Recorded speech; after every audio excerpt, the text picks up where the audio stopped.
The air in the antique shop hung thick with the scent of dust and aged paper, a familiar comfort to Elias.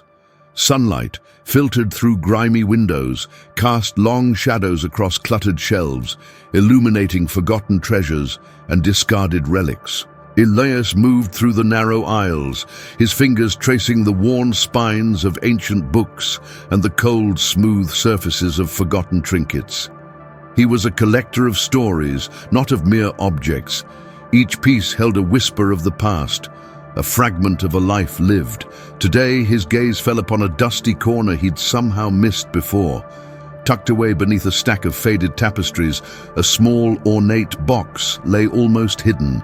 With a gentle tug, he freed it, revealing a dark wooden container, its surface intricately carved with swirling patterns. Inside, nestled on a bed of faded velvet, lay a cameo. It wasn't the cameo's craftsmanship that caught his attention, though the delicate silver frame was certainly impressive. It was the stone, a large oval onyx, polished to a deep glassy black. It seemed to absorb the light around it, holding a darkness that both intrigued and unsettled him. He purchased it for a pittance, the shopkeeper barely registering his presence, lost in his own world of forgotten things. Back in the quiet solitude of his apartment, Elias placed the cameo on his work table, the lamplight reflecting off its polished surface. He ran a finger across the cool stone, a shiver running down his spine. As he did, a faint whisper seemed to brush against his ear, so soft he almost dismissed it as his imagination. "Help me." He froze, his heart pounding. He looked around the empty room, but there was no one there. He stared at the cameo, the onyx seeming to stare back, a dark, bottomless eye. He held his breath, listening intently. The whisper came again, clearer this time, a desperate plea carried on the air. "Please." Elias drew back, a knot of unease tightening in his stomach. He didn't believe in ghosts, in spirits lingering beyond the veil. Yet the whisper, so distinct and chilling, couldn't be easily dismissed. He felt a strange pull toward the cameo, a mixture of fear and a deep, unsettling curiosity. He knew with a growing certainty that this was no ordinary object. The whisper lingered in Elias's mind, a haunting echo that refused to fade. He found himself drawn back to the cameo repeatedly, its dark onyx stone holding a strange fascination. He spent the next few days studying it, turning it over in his hands, trying to discern any markings or inscriptions that might explain the whispers. There were none. One evening, as a storm raged outside, the wind howling and rain lashing against the windows, Elias sat at his work table, the cameo resting before him. The flickering lamplight cast dancing shadows on the walls, creating an atmosphere of unease. He picked up the cameo, his fingers tracing the cool surface of the onyx. He closed his eyes, focusing on the silence within the storm's roar. Then he heard it again. Not a whisper this time, but a distinct voice, weak and trembling. I can't see." Elias's eyes snapped open. He stared at the cameo, his heart pounding in his chest. The voice was clearer now, laced with fear and confusion. "Where am I? It's so dark." He realized, with a growing sense of dread and wonder, that he was hearing the voice of someone, or something, trapped within the stone. He didn't understand how it was possible, but the evidence was undeniable. He cautiously spoke, his voice barely a whisper. Can you hear me?" A pause. Then the voice returned, a flicker of hope in its tone. "Yes, who is it?" Elias hesitated, unsure of what to say. "My name is Elias." "Elias, I don't remember." The voice trailed off, lost in confusion. Over the next few nights, Elias continued to experiment with the cameo. He learned to focus his mind, to quiet the noise of the world around him, to tune into the faint signals emanating from the stone. He discovered that he could communicate with the trapped entity, though the communication was often fragmented and unclear, like listening to a distant radio station through static. He heard snippets of memories, fragments of lives lived and abruptly cut short. A child's laughter, a lover's embrace, a sudden violent scream. The initial fear began to give way to a morbid curiosity. He felt a strange connection to these disembodied voices, these lost souls trapped within the onyx. He was alone in the world, a solitary figure surrounded by the ghosts of the past. Now he had found a way to connect with them, to give them a voice, even if only for a fleeting moment. A dark thought began to take root in his mind. Perhaps, through these connections, he could finally fill the emptiness that had haunted him for so long. The fragmented conversations with the entity within the cameo weren't enough for Elias. He craved more, a deeper connection, a sense of understanding. He began to research cases of tragic deaths, poring over old newspaper articles and historical records, searching for stories that resonated with the faint whispers he heard from the onyx. He felt a strange compulsion to find others like the first voice, souls lost and adrift, waiting to be found. He discovered the story of a young woman named Clara, who had died in a car accident just a few years prior. The details were gruesome. A rainy night, a sharp curve, a head-on collision. The newspaper photos showed the twisted wreckage of the car, a stark reminder of the fragility of life. Elias felt a pang of sympathy for Clara, for the life cut short so abruptly. That night, he sat at his work table, the cameo in his hand, Clara's photograph placed beside it. He closed his eyes, focusing his mind, trying to tune into the frequency of her lost soul. It took longer this time, the connection weaker, but eventually he heard a faint, mournful sigh. "Hello?" Elias whispered, his voice trembling slightly. A pause, then a weak voice responded, laced with confusion and pain. Where am I?" Elias explained, as gently as he could, that she was no longer alive, that her physical body was gone.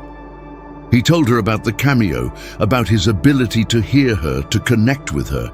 Clara's voice was filled with disbelief at first, then with a deep, overwhelming sadness. She spoke of her life, her dreams, her family, all lost in an instant. Elias listened patiently, offering words of comfort, pretending to understand her pain. He felt a strange sense of purpose in these conversations, a feeling that he was offering these lost souls a form of solace, a chance to be heard one last time. But deep down, a darker motive was taking hold. He wasn't just listening, he was collecting. He began to think of these souls as his own, bound to him through the cameo.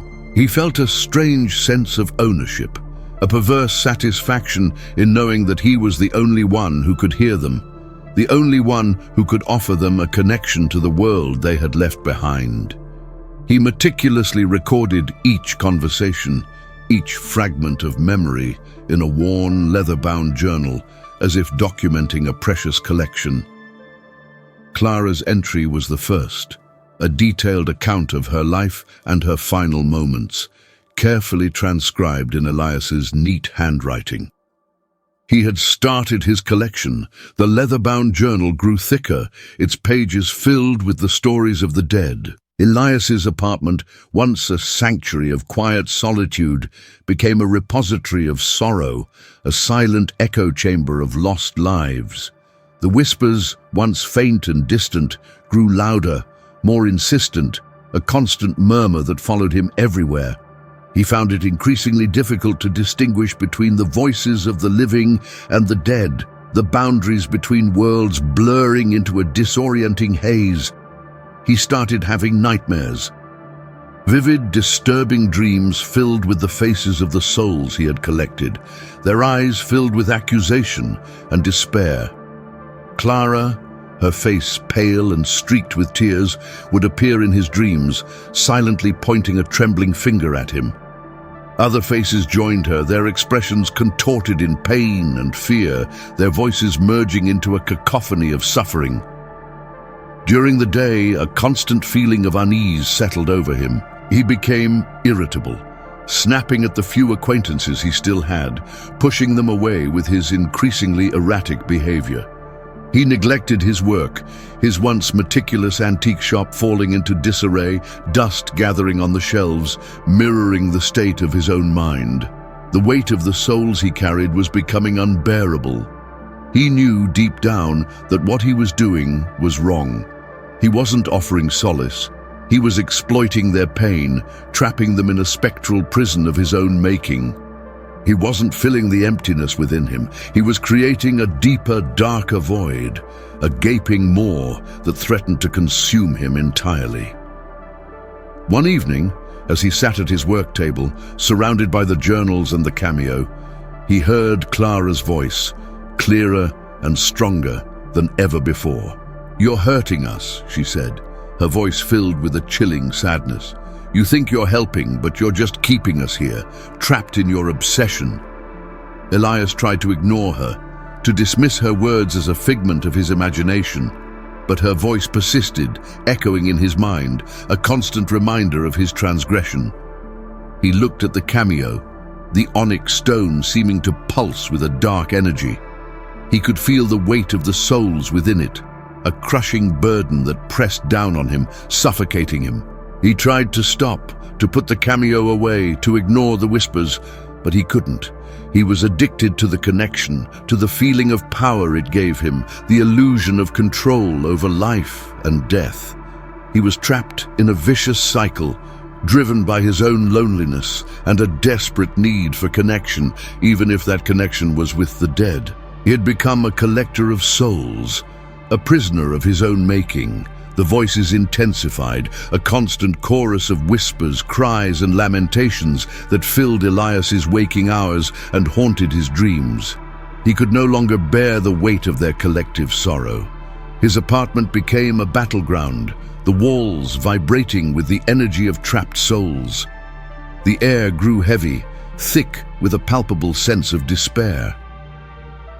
One night, during a particularly violent storm, the power flickered and died, plunging the apartment into darkness. The only light came from the flashes of lightning that illuminated the room intermittently, casting grotesque shadows on the walls. In the darkness, the voices grew louder, converging into a single, unified cry of anguish. Suddenly, a cold gust of wind swept through the room, even though the windows were closed. Elias felt a presence, a distinct shift in the atmosphere. He could feel eyes on him, burning with an intensity that made him tremble. Then a voice, clear and strong, cut through the cacophony of whispers. It was Clara's voice, but it was different now, imbued with a power he had never heard before. "Enough," she said, her voice echoing through the darkness. "You have taken enough from us." A flash of lightning illuminated the room, and Elias saw her. Not a ghostly apparition, but a shimmering, translucent form hovering in the air before him. Her eyes, once filled with sadness, now burned with a fierce determination. Other forms materialized around her, the faces of the souls he had collected, their expressions no longer contorted in pain, but resolute and strong. "You thought you were offering us solace," Clara continued, her voice resonating with an almost otherworldly power. "But you were only feeding your own emptiness. You trapped us here, bound to your obsession, preventing us from moving on." Elias tried to speak, to defend himself, but no words came out. He was confronted with the full weight of his actions, the devastating impact he had had on these lost souls. He saw the pain in their eyes, the years of torment they had endured, trapped within the confines of his obsession. Clara stepped closer, her translucent form radiating a cold, ethereal light. "You sought connection in the wrong place," she said, her voice softening slightly. "True connection comes from the living, from shared experiences, from love and compassion, not from the exploitation of the dead." Elias finally found his voice, a weak, trembling whisper. I didn't mean to." "We know," Clara interrupted, "but it's time to let us go. It's time to let yourself go." She gestured towards the cameo, which lay on the work table, bathed in the flickering light of the lightning. "Break it," she commanded, Release us." Elias, his heart heavy with regret and understanding, reached for the cameo. He held it in his trembling hand, the onyx stone cold against his skin. He closed his eyes, took a deep breath, and brought his hand down sharply on the edge of the table. The cameo shattered, the onyx stone breaking into several pieces.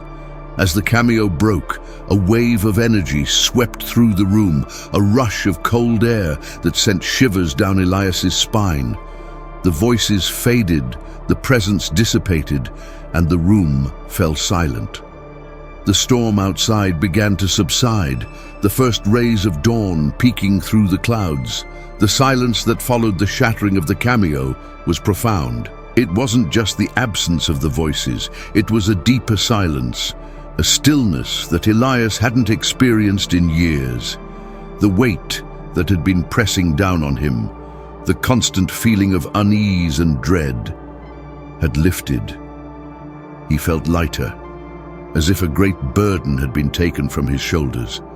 The first rays of dawn streamed through the window, illuminating the dust motes dancing in the air. Elias looked around his apartment at the stacks of journals, the scattered remnants of the cameo, the dust-covered furniture. It was a mess, a reflection of the chaos that had consumed his life. But for the first time in a long time, he saw it not with despair, but with a sense of clarity. He knew he had a long way to go. He needed to confront the loneliness that had driven him to such desperate measures, to find healthy ways to connect with the living world. He knew he needed help. The next day, Elias did something he hadn't done in years. He left his apartment with a purpose. He went to a local bookstore, bought a few books on grief and loss, and then found a therapist's office. He made an appointment, a small but significant step towards healing. The journey ahead wouldn't be easy, but as he walked back to his apartment, the morning sun warming his face, Elias felt a flicker of hope. The emptiness was still there, a dull ache in his chest, but it was no longer a gaping void. It was a space that could be filled, not with the ghosts of the past, but with the promise of a new beginning. He was no longer a collector of souls, but a man finally ready to live.